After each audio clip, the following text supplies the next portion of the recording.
Бисмиллахир-рахманир-рахим. Алхамдулиллахи раббил аламин. Уассалату вассаламу аля расулихил карим. Аллах Таалаға мақтаулар болсын. Оның сүйікті елшісі пайғамбарымыз Мұхаммед Мұстафа саллаллаху алейхи вассаламға сәлем мен салауаттар болсын. Бүгінгі атқан таңның шуағын көрсетіп, бір-бірлерімізге, отбасы бала-шағаларымызға, достарымызға, айналамызға қайтадан қауыштырған ең басты Аллах Таалаға алғысымызды білдіреміз. Яғни Аллах Таалаға шүкірлік етеміз. Қазіргі таңда адамдардың арасында бір-біріне деген рахмет айту, алғыс айту үрдісі әдетке айналған. Бұл әрине жақсы, құптарлық іс. Бұл туралы қасиетті Құран-ы Кәрімде Алла Тағала аяттарында, пайғамбарымыз саллаллаху алейхи вассаламның хадис шәрифтерінде де бұл нәрселер қалыс қалмаған. Жалпы қазақ халқы тумысынан кез келген игі іске, жақсы нәрсеге алғыс айтуды әдетке айналдырған халық. Ол әдетіміз әдепке айналған. Алғыс айту сөзімен адамдар бір-біріне қуаныш сыйлайды. Кез келген мұңайып тұрған адам бұл сөзді ести сала көңілі жібейді, жадырап шыға келеді деген секілді. Алла Таала Құран-ы Кәрімде Бақара сүресінде Астағфирулла фазкуруни азкуркум вашкурули вала такфурун. Сендер мені еске алыңдар, яғни маған құлшылық етіңдер, сонда мен де сендерді еске аламын. Маған шүкіршілік етіңдер, және әсте көпірлік етпеңдер. Бұл аяттың түсіндірмесінде Алланы құлшылықпен еске алу, оның рахмын дүниеде де, ақиретте де жақын етеді. Сондай-ақ Раббымыздың әрбір нығметтеріне шүкірлік етуіміз міндет. Шүкірсіздік істерімізді берекесіз етеді. Яғни алғысы жоқ, жақсылықтың қадірін білмейтін кісінің ісінде береке болмайды. Адамдар арқылы бізге жақсылық келсе, ол жақсылық Алланың әмірімен келгендіктен, сол адамға алғыс айтуымыз арқылы оны жіберуші Раббымызға шүкіршілік еткен боламыз.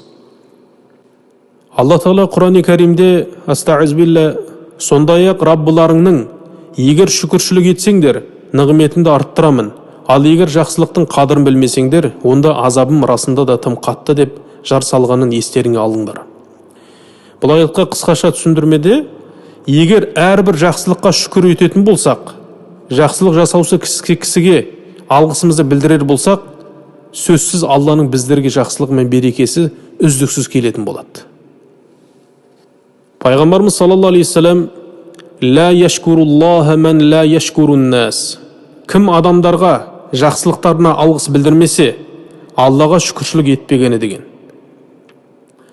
Және бір хадисінде ақиқатында адамдардың Аллаға ең шүкір ететіні адамдарға алғыс айтып жүретіні деген.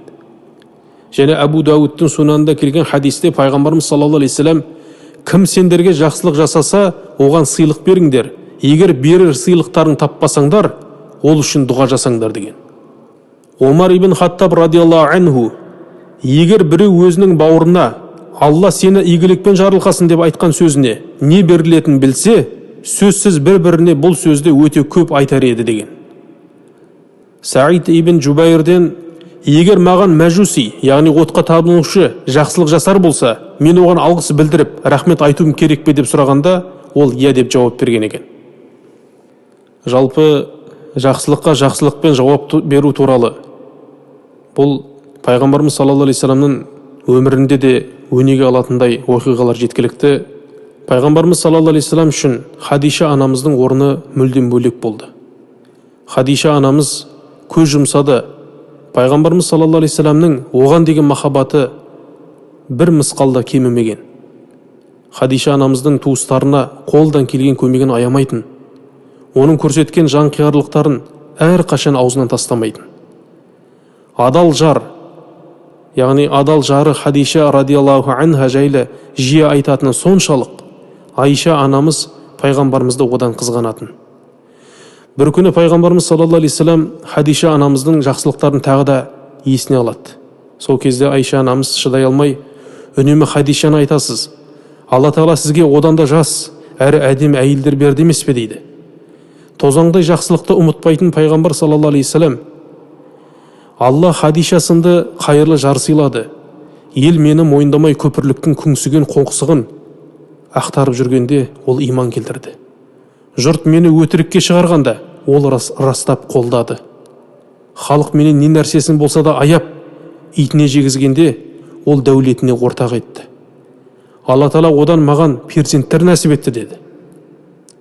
Хадиша анамыз жайлы бұл сөздерді естіген Айша анамыз радиаллаху анха өзінің айтқанына ұялып, "О Алланың елшісі саллаллаху алейхи вассалам, сені пайғамбар етіп жіберген, Аллаға ант етейін, бұдан кейін Хадиша жайлы естеліктеріңді айта жүруіңді өтінемін" деп пайғамбарымыз саллаллаху алейхи вассаламның көңілін аулаған еді. Ертеде Бәни Исраил қауымында Аллах Тағала мол ризық беріп байытқан ағайынды екі жігіт болады. Оларға әкелерінен мұраға мол байлық қалған болатын. Ағайындылардың біріншісі кедей кепшіктерге қарасып, оларға көп жақсылық жасайтын. Жұрт сондай жомарт байдың үйіне келіп, садақа сұраушылардың сабы үзілмейтін. Ол әрдайым ризық несібесін молайтып, тоқшылық берген Аллах Тағалаға әрдайым мақтау мадақтар айтатын. Асып таспай, қанағатпен күн кешетін. Жаратушыға деген шүкіршілік ететін. Ал екіншісі бауыры болса, Қатырус есімді, ол сарам болатын. Ол байлығының бір бөлігін жақсылыққа жұмсаудан, Алла жолында қайырлы іс істеуден мүлде бас тартатын. Қатырус көз тоймайтын бақшалардың бір иесі болатын. Сондай-ақ үйінде өрімдей ұл қыздары да бар. Ол әркімге беріле бермейтін осындай нығметтер үшін Аллах Тағалаға шүкір етудің орнына тәкаппарланып, менменсініп жүретін. Бірде оған бауыры келеді, екеуі оның құлпырған жүзім бағының ішінде жүріп әңгімелеседі. Ол бауырымен әңгімелесіп келе жатып, айналадағы бағының көркемдігімен масаттанып, астамшылық жасайды. Бауырынан мұндай астамшылықты күтпеген оның көңілі түссе де сабырлық сақтап, жанашырлықпен: "Уа Қатырус, мұның не астамшылық? Бұл нығмет Алланың саған берген сыйы, әрі сынағы екендігін есіңнен шығардың ба? Алланың берген артықшылығына асып-тасып, тәкаппарланғанша бақшаңа кірде шүкіршілік ет" дейді. Бірақ Қатырус бауырының сөзін түсінгісі де келмейді. Ол болса: "Менің ойымша бұл бақша еш қашанда құрылмайды. Мұның бәрі менің иелігім, мен үшін қияметте болмайтын сияқты. Қайдан білесің, тіпті о дүниелік болып, Раббыма қайтқан соң, бұдан да үлкен ырысқа кеңеліп пейіште болармын" деп тәкаппарлық танытады. Сол күні кеш түсіп, қараңғылық басып, бүкіл ауыл ұйқыға кеткен уақытта Қатырустың бақшасына Құдайдың зауалы төнеді. Аяқ астынан ауылдың шетінен құйын көтеріліп, Қатырустың бақшасына бағыт алады. Ақырында кең алқапты қамтыған құтты бақша әп-сәтте қираған үйінділерге айналып шыға келеді. Ертесіне Қатырус күнделікті әдетінше үйінен шығып, жан-жағына қарағанда гүл жайнаған бағын көре алмайды. Оның орнындағы ойранды көріп есінен тана жаздайды. Содан кейін барып бір апаттың болған түсінеді.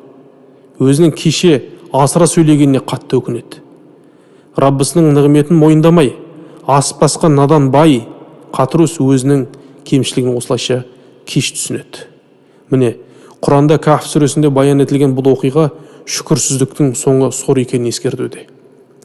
Біздің қазақта нақыл сөздер мен мақал-мәтелдер Аллаға шүкір жеткілікті. Соның бірінде "Қонағыңның алтынын алма, алғысын ал" деген. Және бір "Жаңбырмен жері көгереді, алғыспен батамен ел көгереді" деген. Алтын деген жер сыйы, алғыс деген ел сыйы деп біздің ата-бабаларымыз бекер айтпаған. Нух алейхиссалам пайғамбар өте шүкіршіл құлдардың бірі болған. Алла Тағала қасиетті Құранда "Стаиз билла, иннаху кана абдан шакура". Ол Нух алейхиссалам шүкіршіл құл болды деген Исра сүресінде. Нух пайғамбар қалайша шүкіршіл құл болды? Оның қандай сипаты бар еді? Құран тәпсірінде Нух пайғамбар жай қарапайым тамақ жейтін болса, не су ішетін болса, ең әуелі Аллах Тағалаға шүкіршілігін білдіріп: "Мені жегізген Аллаға мадақ болсын, егер Раббым қаласа, мені аш қалдырар еді" деп айта деген. Міне сол секілді мұсылман баласы өзін ішкізген, жегізген, сол нығметтерді жаратып, нәсіп еткен Аллах Тағалаға шүкіршілігін білдіруі тиіс.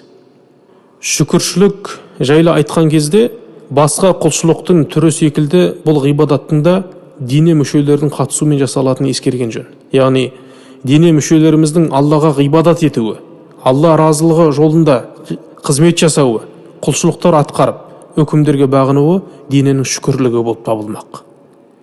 Сүйікті пайғамбарымыз саллаллаху алейхи вассалам түні бойы аяқтары іскенше намаз оқып шығатын болған. Сонда Айша анамыз радиаллаху анха: "О Алланың расулы, Алла сіздің бұрынғы бұрын соңды күнәларыңыздың барлығын кешірген ғой. Ғибадат үшін мұншама қиналғаныңыз не деп сұрағанда, Алла елшісі саллаллаху алейхи вассалам, мен шүкір етуші қолдардан болмаймын ба деп жауап берген.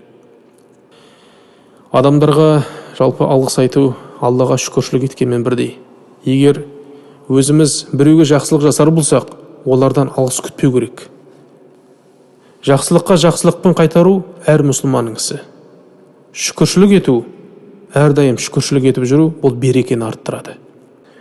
Алланың елшісі саллаллаху алейхи вассалам Муаз ибн Джаббалды радиаллаху анху Йеменге аттандырып жатқан сәтінде үйреткен дұғасы: Аллахумма а'инни аля зикрика ва шукрика ва хусни ибадатик. О Аллах тағалам, сені тұрақты еске алуға, саған шүкір етуге және саған көркем құлшылық жасауға жәрдем бер деп. Пайғамбарымыз саллаллаху алейхи вассалам осы дұғаны үйреткен еді. Құрметті жамағат, сондықтан әрдайым бір-бірлерімізге рахметімізді, бір-бірлерімізге алғысымызды айта жүрейік. Алланың разылығы үшін бір-бірлерімізге дұға жасап айтатын болсақ, бұл да Аллах Тағала тарапынан біздерге келетін жақсылық болып есептеледі. Аллах Тағала әрдайым баршамыздың дұға тілектерімізді қабыл етсін.